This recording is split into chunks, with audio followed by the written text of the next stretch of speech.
Tom Deason, thank you very much for joining us on Perceived Pressure. Pleasure to be here, Daany. Chief sports writer of the Sydney Morning Herald, a recent promotion, congratulations. You've been a one-club man. You were a cadet at the Herald, or then the Fairfax papers, and then came up through 9, and now it's been, 10 or 11 years. Do you reflect on, I guess, the uniqueness of that? That's not normal now. A lot of people jump between mastheads, and it's a common that you sit around 2-3 years, you do a stint somewhere here, somewhere there. Is that something you reflect on as different, or...? Yeah, it was a unique situation. When I was at uni at Charles III in Bathurst, I did an internship with the Herald in my summer holidays for 6 weeks, and then 3 or 4 months later, the cadetships came up for the Herald. So I was in my last year of university and hadn't actually graduated when they came up. The guys in the sports team said you should apply for it, you may not get them, and then away we go, got the cadetship and left uni, never actually graduated. So I guess it goes to show that you don't need to. And then the Herald was always a place I was loved to have worked at. It was a dream gig at 20, coming into a newsroom and being there and being a cadet and doing everything, and I always wanted to work there. So to find myself at age 20 doing that was a bit of a dream, as Chuck joins us here, nice. A little new kitten. But to then stay there for so long, I have had a couple of offers along the road to go in and out. But yeah, it is very unique to be there for sure. Hello. Is there... I guess, was it always the Herald? Did you have this, you're a Sydney boy, or Hawkesbury boy? Was it always the Herald? Did it have a stature for you? Did it have a presence? It definitely did. In my free periods at school, I would get the Herald and I would read them in my spare periods instead of doing my schoolwork, because I just felt that was more useful to me to be able to absorb the media and absorb the sport pages and see how they were laid out and who was writing what and what was the difference between a news story and an opinion piece and a feature. So I was so engrossed in that world and fascinated that, I really, really wanted to be there. So I remember at uni, a lot of the guys were doing cadetships at the ABC, and I wondered why people weren't doing the Herald cadetships. So, I put my hand up straight away, did that, and never looked back. But they've been really good to me, the Herald. Like, I've been able to do some incredible things around the world, and it is a great masthead, and I still think that it still offers a great point of difference as well. Is there a sense you get then of having done it for, and I guess across a period of time where sort of your career sits really squarely in that transition, that proper transition, the late Australian transition to like new media now and legacy media before it, is there a sense you get of where it's heading? I mean, our peers are going independent more and more. Is there, athletes are choosing to do their thing, they'd rather tell a story by a comedy pod than do a big sit-down double-page spread with the Telegraph. Is it a sense you get of, how do you keep swimming? It's a great question. It has evolved so much. When we were cadets in 2014, we were told that there might not be newspapers within 10 years' time. So that was kind of the landscape still then, and there obviously still are today. I do believe there always will be a need for papers, whether they're Monday to Sunday, I don't know. I think weekends might survive the test of time, but maybe there'll be a world one day where they get cut. But yeah, things are definitely evolving. So many more podcasts, so much more video element as well. I love the Substacks where everyone's going a bit independent like that and getting consumers coming directly to them as well. I do really enjoy that. Is there a risk you think it's very American, right? This idea that big names go and like Joe Aston went and did it for the Fin, and everyone who's got some sort of a name, or even if you don't have some sort of a name, is going and getting a Substack and a podcast and a camera. Is there a risk you think in the consumer then being forced into this sort of, well, I've got to pay, essentially what we saw with streaming, where we broke it all down and then we ended up paying more at the back end or at the consumer end because so many different people went independent and it all added up? Yeah, it could definitely rack up for sure. Depends how niche you want to get. I think the best Substacks are the niche ones and point of difference, and clearly big names as well. But that's what is the great offering with your traditional mastheads as well, is that you pay a set fee and you get a very broad brush of stuff, like at a very high level as well. So it's not just getting a specific thing on the menu, you're getting the whole menu, I guess, across the board. So that's obviously the benefit of that. Where it goes to in the years to come, I don't know. There's clearly, our subscribers are going up, which is good. Our model is very much a subscriber-based model in terms of stories we do. It's not just based on clicks. It's sort of servicing those subscribers and making sure they're happy as well. So whenever we lose subscribers, that's not a good thing, clearly, but we're more focused on trying to get those subscribers in and just... There's a trend of the Herald as well. We're doing less stories, but we're just trying to do them a bit better rather than banging out 2 or 3 stories a day, which I would do as a sports reporter. That's not my brief now. Mine is to try and do 5 things a week that are really good, that subscribers know that they're getting bang for their buck and they're not just going to be able to get that somewhere else. Is there... I guess that's a unique... I was actually, funnily enough, talking... as we record, Perceived Pressure launches publicly, and I was talking about this concept maybe a year ago with another journo, and I said to them, I want Tom Decent's job. I want this idea of, and it felt dead to me, this idea of I think you had just sat down, done the SMH long lunch with Eddie Jones, sort of post Konnichiwa saga, and which we'll get to. But I sort of thought, well, that role of give me a desk, give me a salary, leave me alone for a fortnight, and I'll come back and I'll get you an exclusive, is sort of, does it feel dead, or is that something that the Herald is, well, I guess the Herald is trying to bring it back now, as you say, but does that feel dead broadly? Do you feel like we've moved away from that hunt and we're chasing sound bites now? Yeah, potentially. I think news will always stand out. Everyone is still trying to chase news, but the glory days of being writing for a paper and having a week to sit on a story and just craft it is pretty much gone, unless you're in a pretty privileged position. My new brief as chief sports writer at the Herald is more of that, where they want me to have big hits in the can, be able to go and spend a week with a subject rather than 25 minutes, which you're given. So that's great. But not everyone has that luxury. There are so many more avenues for people to pick and choose sound bites and snippets and hot takes and pump them out as clickbait. But that long form stuff, which to be fair, I still think The Good Week can do an incredible job at. And it is fantastic that they still are giving their time and place and invested in to do that. But like, we'd all love to be spending 2 weeks to just be given a pen and paper and make a few calls and go and tee up some long form stuff, but that's not the way it is at the moment. So it's that fine balance as well. And the amount of times where you will be working on something like that and then a news story comes across your desk and you have to pivot and go away. Like yesterday was a perfect example of that.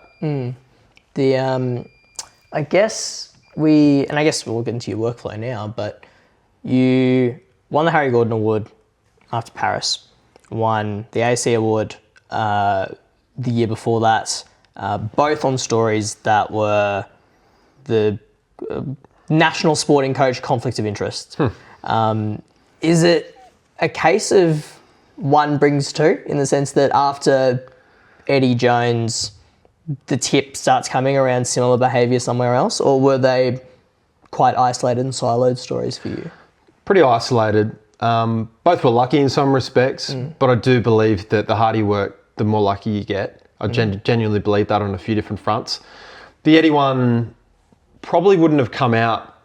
People forget about the Eddie stories, that he initially, there was this random report in a Japanese news outlet where he was half linked to this Japan job. And we basically asked him in Rugby Australia, was that true or not? And the response literally from Eddie was BS and gossip, right? And the reason that story then took a life of its own was these other people came forward and said, no, like that's warm and we can tell you a bit more about that. So had Eddie maybe been a little bit more upfront around that to start with, I don't know whether that spirals as well. There's also the context of the Sydney airport debacle where he berated reporters for doing our job. So that was kind of the lines were drawn there, and there wasn't a lot of sympathy for him after that. So that story just took a whole life of its own. Obviously, we pursued that doggedly. I knew from day one that story was right. I wasn't aware. When was the light bulb? When did you first smell blood on that story? As soon as I talked to these sources, I was like, wow, okay, this is really deep and this is legit. But we didn't know whether he was going to get the Japan job. The original story was that he'd had a Zoom interview with Japan. Now, he might not have got that gig, and it would have been hard to prove that he was in the mix when he hadn't got the gig. So we had plans for that as well. Like we did have plans for that, but I'll never forget the day that we realised he was going to get the job. And part of me was like, oh, he's going to get the gig. But then it's like, it's actually a better story that he did. And he quit Australian rugby technically by that point, but that was his second interview. So, but the hardest part was being able to protect those sources as well. As you could imagine, there was people giving us information pretty close to it all, and just trying to protect that, and having a guy every day basically in the press come out and say it's not true. It was quite not difficult, but we just stood our ground, and the Herald backed me to the hilt on that story, and I'll never, I was completely indebted to them for that. And then the Mick Palfrey one at the Paris Olympics, a little bit of luck there. He basically, it's also a case of knowing where to look sometimes. Like the Australian swimming team had finished their training session. The swimmers had gone back to the village, but there was one gold shirt who was walking over to the mix zone and about to speak to some Korean reporters. And naturally, your journalistic instinct is like, what's going on there? Like, why would they be doing that? There was no set media ops for any Australian coach. Goes over to the Korean media. I take the tape recorder along, have a listen, and basically says he wants Kim Woo-min, the Korean guy, to beat the Australian guy, and walks off and says, go Korea, and into the night. So whether or not Mick knew I was there, I still to this day don't know. But then Swimming Australia had a bit of a problem on their hand 2 days out from the games, and it all spiraled from there. You talk about the work and like this, now we're getting to, I guess, nerdy areas of, for me covering politics or for me covering media, the work is in, some of the best reporting is in trawling through like ASX documents or like, or parliamentary disclosures, really boring grunt stuff that lots of reporters will do, court work or whatever. What do rounds look like when it's not just trifling through press releases? Like, what does we talk about like protecting finding the sources. How does A, source cultivation work, but B, like what do your rounds look like? Where are you, talk about knowing where to look, where are you looking out of habit, out of routine? Yeah, I mean, I cover swimming, rugby, cricket. So they're kind of my main 3 beats. You're constantly trying to stay in contact with as many people as possible all the time. And it's like, the analogy I give is like, those guys who spin the basketballs on their finger, but then they've got that machine where there's like 25 basketballs spinning. I feel like sourcing is a bit like that, where you've got to keep those contacts alive and spinning. Sometimes, 99% of the time it's just dribble and you're just chatting and whatnot. But when something big happens, you would hope that one of those people can come to you with some info, or if you've got half a story and you need someone to confirm it, they'll be able to help out as well. There's a whole variety of stuff. Like, bread and butter for sports reporting is also breaking team news as well, and that's dependent on a player or a coach or a selector or an agent telling you a bit of info. But yeah, like there's major events, you just got to know where to look as well, and more things come of that as well. Swimming, you just look through start lists as well. You can sort of get a pretty clear picture if just knowing when they're going to come out and who's in and out.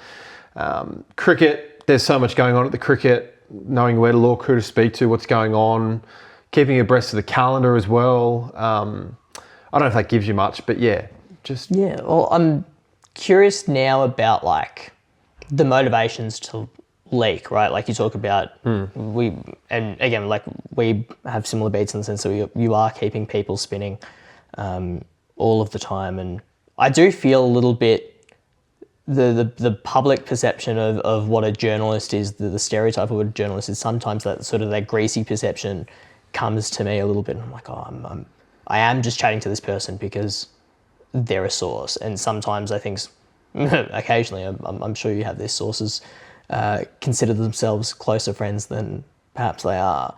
And that definitely plays on me. But I guess the one that I wanted to come to is what a source and I'm obviously very delicately treading this ground, what a source looks like, in the sense that in politics or in media, invariably in my line of work, a source is someone who's aggrieved, has some sort of material end to push. It's a staffer who has it out for their boss. It's an MP that has it out for their leader. It's a it's a journo that doesn't like the editorial decision that's been made. What does that look like for you, in the sense that, in theory, it appears apparent for a punter that you've got 11 blokes in the Australian Test side, for example, that all outwardly appear on the same page. And I guess, and obviously speaking in generalities here, but where do you look? What does it look like when, are there common threads between an athlete leaking from a team or as an individual versus, say, a staffer in an organisation? Are there different threads that link those?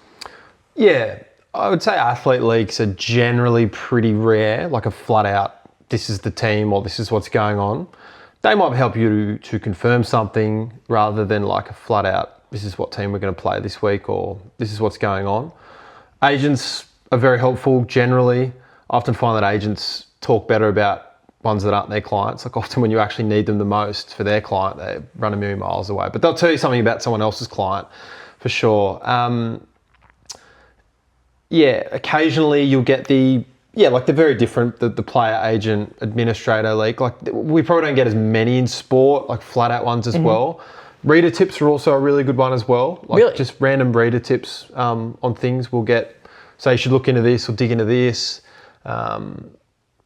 Just generally, I also like to, when I'm on the road, be out and about and talking to the punters, like they sometimes see things at grounds or they'll have an idea of something or they've heard a whisper. And also the hard thing, as you would know, is that a lot of people come to you with information believing it's right, and their threshold for a story is just so much lower than ours. Like they will tell you a piece of info and you go and check that with someone high up and they go, no, we haven't decided on that yet, or that's just not right. And you feel like a bit of a goose. So the hardest part is just deciphering what's right and what's not. But sourcing comes, there's so many different ways it comes about. Probably in sport, there's less genuine stitching up of people and like clear cut, leaking as such, I reckon. But it's a fascinating game regardless. There are some journalists who try to get that stuff and others who steer clear of it. But and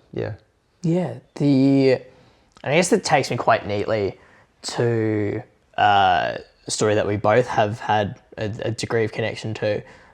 Is the Robinson story. Ollie Robinson playing grade cricket, trying to break his way in theory, hopefully, to the England squad, and now playing. Is it still grade cricket if it's in Canberra? He's playing in the T20 down there, isn't he? He's playing for Tuggeranong. Wow. Is that how you pronounce it? Yeah. Tuggeranong Valley? Something like that, yeah. They're playing T20s for them now. That's still grade cricket, right? Yeah, absolutely. Yeah. I'm not sure why he's doing that. Must be some nice golf courses down there. There is a nice golf course there. I've been wanting to play Royal Canberra, and they did play Royal Canberra. Did they? Okay. They did. It looked beautiful. But I think it's because the ACT, their T20 comp lines up and it's midweek and and so on, extra cricket. But I guess now this fascinating. Obviously, we have the same cricketing alma mater in Sydney University, and so like it doesn't take a rocket scientist to figure out how that story ended up in the Herald and not elsewhere. But I guess coming through the ranks, and I know you didn't start at Sydney Uni, I don't know when you moved, but coming through the ranks, did that, because you also played a very decent level of cricket, if you pardon the pun. You played you're a very good cricketer yourself. And you knew you were going to be a journalist. Is that something that sort of came up? Is that something that was discussed of there's a journalist amongst us, so to speak? I knew I wanted to be a journalist since I was about 12 years old. I worked all through high school when I was playing grade cricket. I was writing the match reports for the local paper when I was 15, 16 of games I was in as well. So that was quite funny if you did okay and you had to still try and weave that in. It was an odd situation. There's a very embarrassing, actually, I'll show you later. There's a very embarrassing, I had to do it myself, of North Coast up-and-comers. And I had just moved clubs up, my very first journalism job for the Grafton Daily Examiner. And I was playing for the club up there. And so there ended up being a paragraph on me as a top cricketer on the North Coast. I'd averaged 3 the season before in 6th grade. And that got taken the mickey out of. And there's a photo of me bowling, which I haven't done for 6 years. There you go. And anyway, yeah, self-written match reports. But as you were saying, sorry. Yeah, but I always wanted to be a reporter, reasonable cricketer. Went to uni when I was 18, and that sort of was whilst I was playing first grade in Sydney. Did that for 5 years, but I knew deep down I was never going to play for Australia or New South Wales. I love cricket. Did I give it absolutely everything I had? Yeah, like thereabouts, but I also had this real push to want to be a reporter. I just thought there was nothing better than getting paid to write about sport. So I pursued that really hard. I ended up quitting cricket about 10 years ago. I did find it difficult at times when guys I had played with I had to start writing about. Mates who would be involved in stories, all of them would give me info as well, but there's that fine line between being a mate and being a journo, and that sort of, probably some of those relationships I had to park a bit and sort of became a little bit more separate. There was no stitch-ups or anything like that, but just a realisation that I was now more a reporter than a cricketer and a mate. So, and that's fine. Like still got great rapport with all those guys, and it is funny seeing how many of those guys are still playing cricket. Often I'll do an interview with a cricketer and then sort of afterwards think, far out, we played cricket together, or I played against them, and you forget about that because it is such a lifetime ago. I've been doing this gig for about 12 years and 10 years out of the game of cricket. So, but it is always nice to see the boys in and around, yeah. Is it something that they were conscious of when you were playing, or when there is that crossover of, geez, I played with you or I played against you, or I have a cricketing, a sporting connection rather than a reporting connection somewhere? Is that something that they bring up or that they're conscious of when they're around you, or that you feel? No, I never felt like they would not tell me things in person because I was a reporter. I think it always helps having that rapport with them going back. But there's definitely guys who moved up the ranks, and there was boys who used to tell me some very sensitive information around teams and whatnot, but then that dries up over the years. I think people just grow up and realise that you probably can't be doing that too much to a reporter, and that's fine. Like, sort of left them alone and got it from elsewhere. But yeah, just been managing that. But ultimately, there's a lot more respect there as well, given that you have played the game a little bit as well, rather than some reporters who have literally never held a cricket bat. Do you think that's something that is sort of really closely held by the punter, the idea that you played the code, whether it be cricket or footy? Is there a sense that punters, readers, audiences respect someone who has played whatever code it might be, the sport itself? Potentially. I don't think it's super important though. Like Peter Fitzsimon's a great example. He's obviously played for the Wallabies, so he has a lot more clout when he writes about rugby. I don't think most readers would know I played cricket, and that's fine. I don't bring it up at all within stuff, so that is fine. But I also don't believe that if you're a former player, you're the only one who can have an opinion on the game. I really find that irritating that a lot of former players believe that the general cricket fan or reporter can't have an opinion on the game. Sure, their opinion might not have the same weight or gravitas as a big dog, but to basically chicane other people's opinions just because you played a few games of cricket, I don't think's right.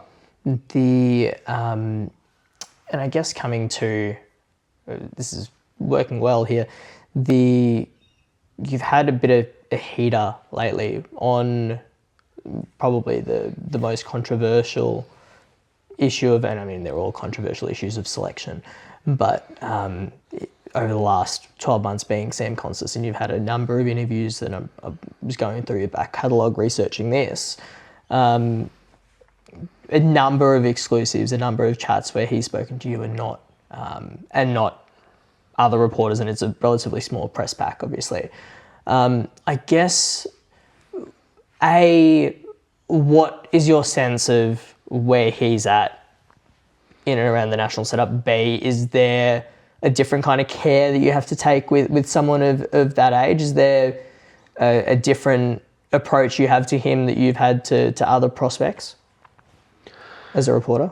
Sam's been through a lot over the last 12 months. Like this time last year, he was just playing shield cricket. I'm not sure if he'd got his twin hundreds by now, but he's been through a lot. And even before then, people said this kid is just a lovely young kid who just wants to play cricket, and he's exactly the same. Bumped into him a week ago and had a quick chat, not for an interview, but just seeing how he's going generally. And I always like to catch up and check in on him because he is a kid. I mean, he didn't get thrown into Boxing Day on his own volition. He was picked. Cool. Of course, you're going to take that. Did what he did. Helped Australia win a test. And then from there, it hasn't gone, to plan. George Bailey is right. Like whenever he farts, there's a headline, and we're part of that as well. But I also think that reflects the general interest from the Australian public in him. People read those stories, and there's the reason they do. It's because he's such a polarising character. Maybe not a character, a cricketer. He's a polarising cricketer. I don't think he's a character who's polarising at all. People are. He's a very well likable guy. Stays in his lane. Doesn't rock the boat too much. Has a confidence in his ability, but I genuinely believe all the greats do. So it's been really interesting to see the ebbs and flows of that as well. We had a fish burger in the West Indies when he was technically out of the team, about to come back into the team for the first test in Barbados. Unlucky to not play in Sri Lanka. That's a whole nother issue. World Test champ finally doesn't play. Windies, he comes back into the side on pretty hard pitches. I just feel for the young kid. I really do. He's 20 years old. Like, imagine what we were doing at 20 years old trying to do that. He's going to be a superstar, and I genuinely believe that. There's some good people close to him who are working with him. He'll find his game out, and he has so much time when he bats as well. Like, he just looks a class above in the nets. I think his mind's a little bit scattered, but, you speak to him privately, and he's in a good space. He knew that he wasn't going to get picked in that test squad this summer. He was under no illusions for that. I think he'll go back to shield cricket. It'll be the best thing for him. But yeah, it is a fine balance. And I must say, like every time that we've asked for interviews, he's been forthcoming and he's really open to that as well. He's a great chat. Some of the best players can sometimes get media trained, and the good in them gets twisted out because they do get dark on the media and feel like they have been burned. And he could have reason for that as well, but he is off social media. He doesn't read a lot. So I do think he's pretty pure in that respect. And I have no doubt, hand on heart, that he'll play 100 tests for Australia and do really well. Yeah, right. Well, we'll get to predictions momentarily. I mean, this will come out morning of the first test. All things going well. So we can get to predictions as well, but I'm fascinated by this idea that the idea of him being a good chat, because there's a purity to it, and is there a preference? And I certainly had this when I was a full-time sports journalist. I guess this is me trying to come back to it, but I certainly had a preference for the player that was reading everything and was very, very absorbent of everything that was around them. Maybe because it was like myself. But is there a preference you have of a player that might be media trained but reads a lot and can give you what you want versus the player that will be a little raw? Always love the raw, for sure. Sam, yeah, I don't think reads the paper, but I also think that reflects a kid that age. People at 20 don't buy the paper. Probably like guys who are a little bit older do, and tipping he doesn't have a Herald subscription. But if there was a TikTok or an Instagram video that I had done talking about him, I'm tipping he's probably seen that. So that is also when you talk about new media or a platform where guys are consuming stuff on social media that you say about them rather than the words you write. You can spend a week writing a 1,000-word feature on him, and I've done plenty of them on him. But if I was a little soundbite talking about him on the radio or here, he might see that. So it's just about knowing what's that. A lot of the players do read more than they let on. I'm not talking about Sam, but there are definitely guys in the test setup who read most words and pretend like they don't. And it's the same with coaches as well. it does make me laugh when coaches. I've been on panels with coaches who have said, I haven't read a story of yours in years, and I've had texts from them about stories I've read, but they pretend like someone else has told them. So they start quoting you. Exactly. It makes me laugh, but it's all part of the fun of it. Do you feel like coaches, players have, I guess this is almost the same question again, but do you get a sense of coaches and players and whether they have a particular view on what you're writing? Have you ever seen, like my mind goes to Usman declining the interview with SEN, sort of, would have been in the West Indies, so it would have been Indies, March-ish. in Barbados, And he's obviously a guy that does read everything. Is there a sense you get around? Have you ever had players, and I guess this isn't just cricket specific, but have you ever had athletes that are particular about you or particular about the coverage or have an adversarial relationship with you, and how do you deal with that? Maybe over like a particular story in a particular week, but it's never lasted super long. Like I haven't had black bands from... There's a Kane Corns moment. Yeah, I haven't had any of that to my knowledge as well. It's also a fine balance because journalism's changed where you would just ring players directly. I'm not saying in my lifetime, but clearly like there was the glory days where guys would go on cricket tours and would just walk up to Alan Border in the bar and have a chat. That's just not there because there's a media manager. So therefore there's this private conversation between the player and the media manager around whether they want to do that interview or not, or a player and an agent, etc. So I feel like back then you would know where you stood with most players a bit better, like because they would have that conversation if you said, can we have a chat? And they'd say no, because they didn't like what you wrote. That would be a bit more clear, rather as now it's just you just get the no back from a media manager or a yes, or he's wanting to focus on the cricket, and that can basically be kosher for like, I don't like what you've been writing about, but I've had very, very, very few instances of that. I feel I'm very fair with everyone, and if someone's got a problem, they'll come and talk to you about it, but I could count on one hand over 12 years whether someone's done that. Makes me come back to Eddie Jones, and obviously, and I found it endlessly fascinating because I'm Victorian and because I didn't grow up with rugby and I didn't grow up with the league codes either. And so I found the Jones story and the cultural response to it endlessly fascinating. Is there, I guess, a sense of, this is a guy that was like happy to have that adversarial relationship with the press, but like you were the lens for it. Is that, but then he sits down for this long lunch, or not even long, coffee on the at like Marnpool or something, right? Or Wiley's bars, yeah. And like, how does that conversation go? Sitting down for that, did you ever expect him to say yes to that coffee? Like, how do you get a sense of his relationship with you and his view of you? Yeah, like Eddie and I would text here and there when he was Wallabies coach, and then after that airport incident, he texted me directly, I don't think any other reporter, and said, don't ever contact me again. So the lines were drawn there before that whole story about him having an interview with Japan before the World Cup.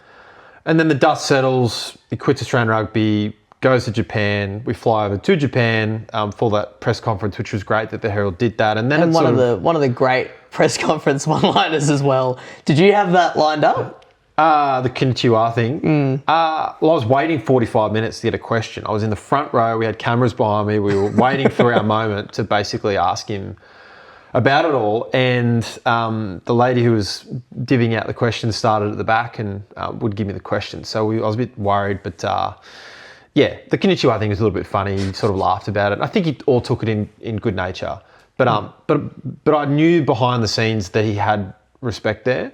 Like I heard secondhand that he had made comments around not having any ill will towards me, and he understood the role of a reporter. So that was a bit of a badge of honour, knowing that he didn't hate me or that there was super bad blood moving forward there. My editor basically said, do you think you'd be up for a chat? And I said, I doubt it, but I can ask. When you say editor, and this is, again, nerdy question, but I'm curious about, because obviously there's the line editor of what it would have been Neil Breen, presumably. It was Ian Fuge, who was Ian the Fuge. sports editor before Breeny, yeah. And then there's obviously the big dog. Is there a difference sometimes in what, say, for example, now Neil Breen or then Ian Fuge would expect out of, say, an Eddie Jones of, do you reckon he'd be up for a chat? Was that a question that came from Ian, or was that a question that comes from a Bevan Shields, for example? It's a good question. Bevan was very involved in the whole thing as well when the initial story went down. I'm pretty sure it was Ian Fuge who asked, would he be up for a chat?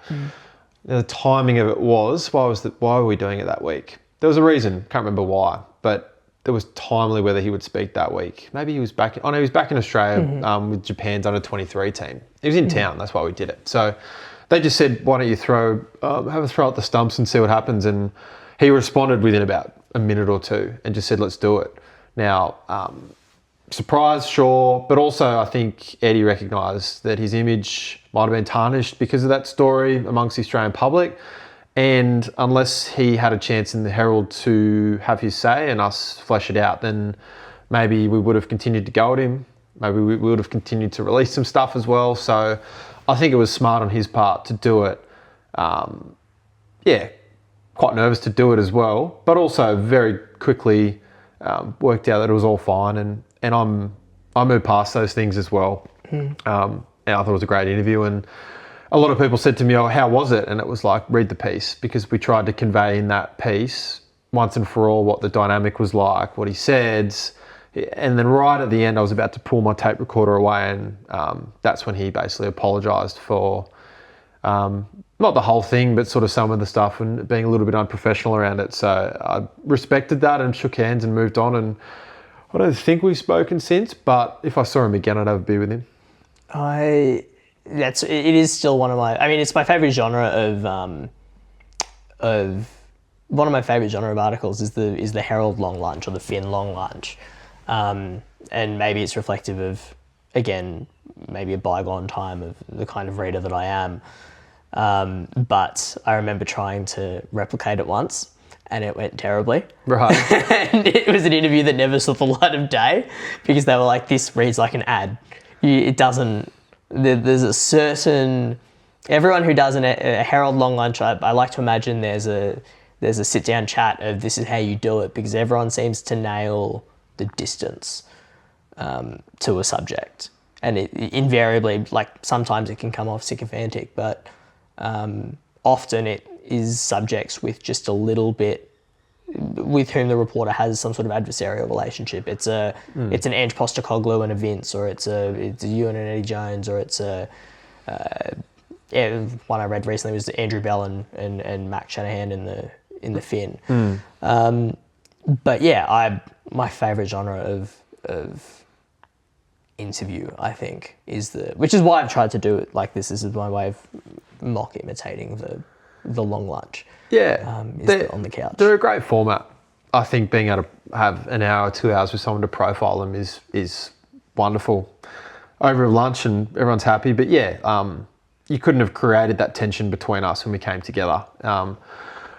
We thought about taking a camera, which would have been interesting, but then I also felt like it would be really staged. We had a snapper there, obviously, but just being able to put the tape recorder, and that is why I do also love the beauty of print, is sometimes I do a lot of interviews that I think would be great for TV, but I also know that I do believe you can get more out of your subjects when there's no cameras sitting around everyone.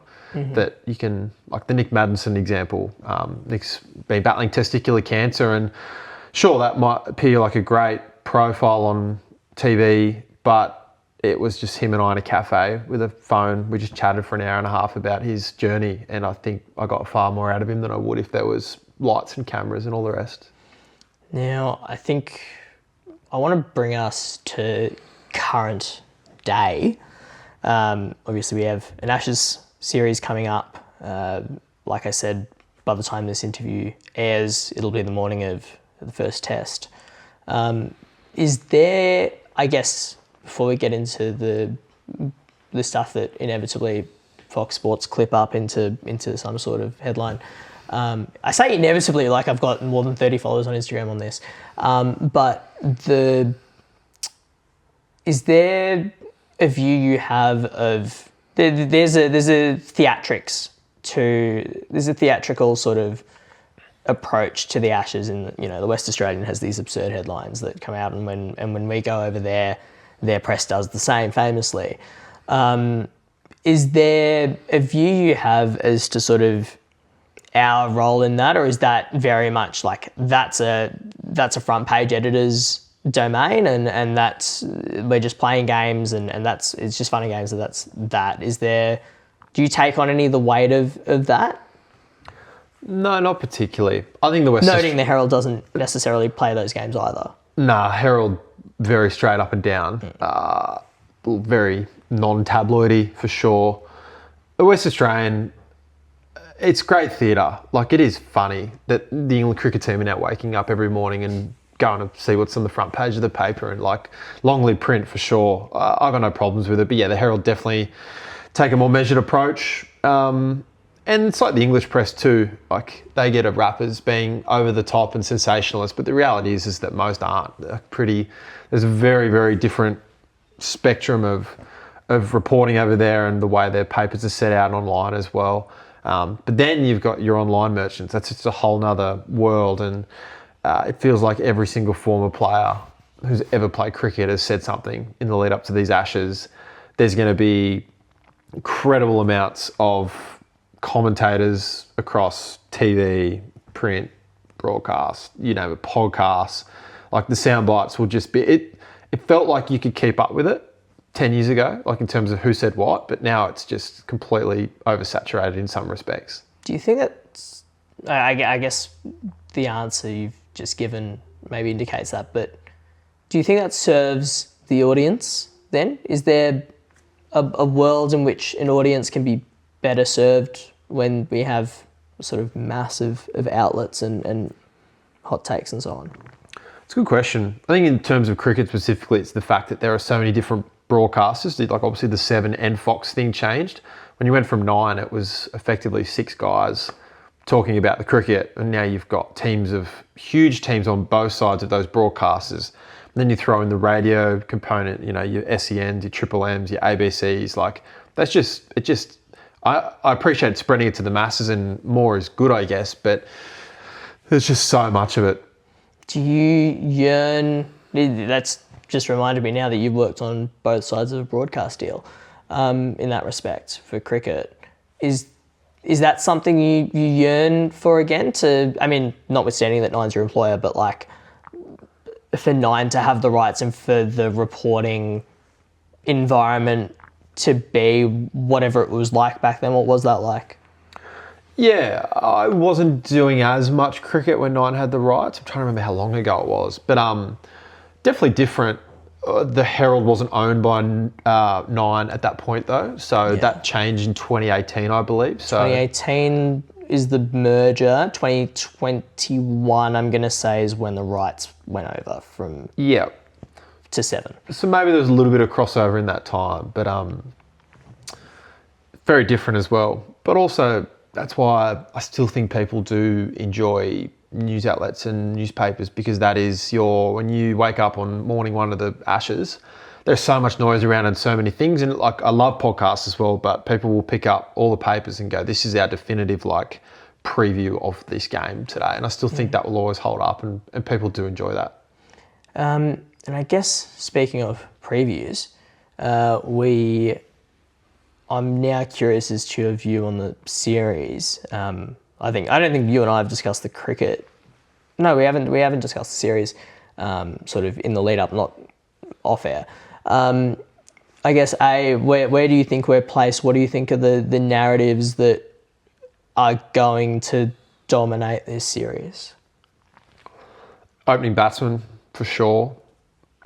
At the time that this goes out, we probably will know who's opening the batting, but as it stands, Jake Weatherald's in the squad, Marnus Labuschagne's been floated as an opener, and Usman Khawaja's about to turn 39, and he's made 100 in his last 44 digs as a test player. So I do think that there will be an incredible importance on starting well for all of those guys.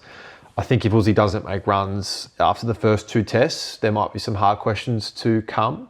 But again, if Australia are winning, then maybe he stays a bit longer and gets a send off in Sydney, which would be great for a player of his calibre and standing.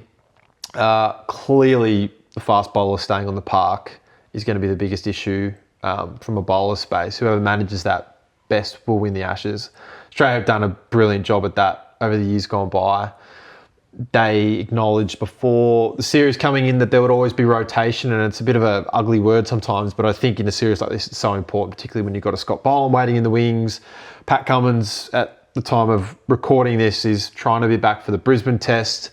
So managing that is critical, but also England are a dangerous prospect. We know that they will play a different style. Harry Brook averages 80 overseas, obviously series in Pakistan and New Zealand, but I think he will be a massive show. The leading run scorer, I think Joe Root will score 100 in Perth, so I think we can knock that off pretty quickly, but then it's whether he can average 50 or above to get England up. But winning Australia is so hard. They're 13 zip in the last 3 series. I think people forget that. So they're going to have to win 3 tests to win that series, you would think. So, yeah. Is there a narrative or a storyline that has irked you coming in that you think is a non-story? I don't necessarily subscribe to the fact that all the talk about Australia picking an old team and planning for the next generation. Like, they definitely are. The investment in Australia A is massive. There are guys coming through. They've got a very good, clear picture of who that is. You don't blood guys in an Ashes for the sake of it because you're worried about guys retiring. Like, it is here and the now. Like, Australia don't play a test series until Bangladesh later next year or South Africa in about September, October. Like, now is your window to win. And I think George Bailey made a great point the other week around who would you leave out? Are you going to leave out a Nathan Lyon, a Mitchell Starc? They're just not going to do that. So the whole narrative around Australia's got an old team, yeah, I get it and I understand why, but I do think that it's just an easy cop-out because these guys are winning tests. They won 3-0 in the West Indies on pretty ordinary pitches. Didn't win the World Test Champ final. Won 2-0 in Sri Lanka. Beat India at home 3-1.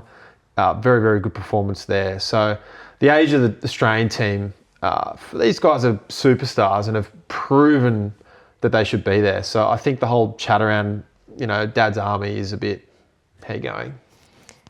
Tom Jason, thank you very much for joining us on Perceived Pressure. Thank you, mate.